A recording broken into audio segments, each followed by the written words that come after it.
An overwhelming amount of people asked us for some advice on fitting healthy foods into a grocery budget which may be tight. So what are your thoughts?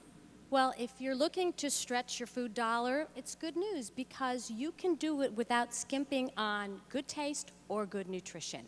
If you keep that plate in mind, one of the most expensive parts of the plate is the protein source, but it doesn't have to be fish or chicken or meat. It can be beans. Beans are so nutritious. They're inexpensive.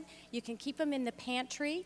You can take your family meals, your family favorite recipes, and stretch them with things like beans or eggs. Make dinners out of eggs. Have vegetarian dinners where you just eat all vegetables plus whole grains and beans. So you really can do it without compromising the health of your family.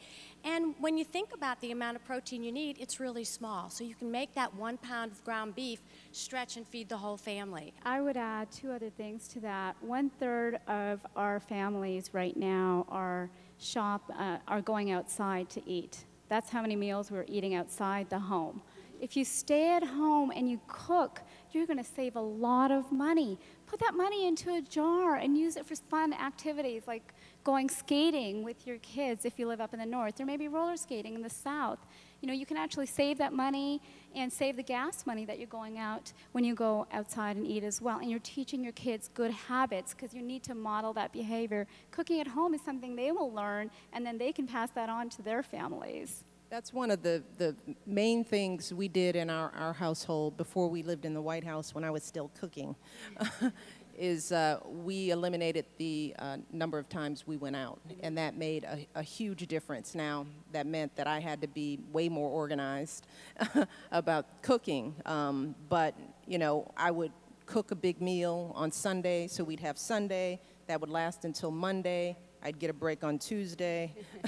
You know, we'd come around on Thursday, get another meal. So, you know, eliminating those opportunities to eat out made a huge difference. And it also, you know, my kids liked it. They liked being at home. They liked sitting around the table. I mean, that became, and still is, for us at the White House, no matter what is going on at 6:30, we stop everything, we have dinner together. When the president travels, his goal is to get home in time for dinner.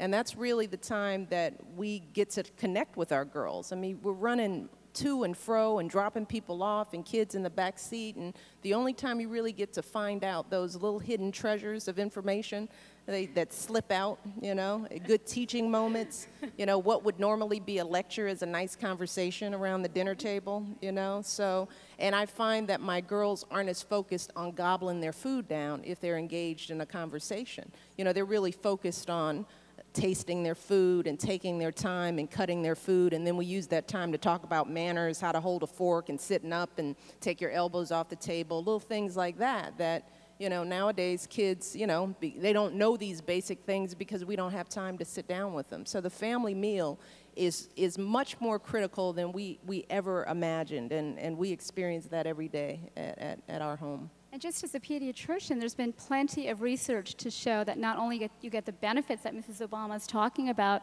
but guess what?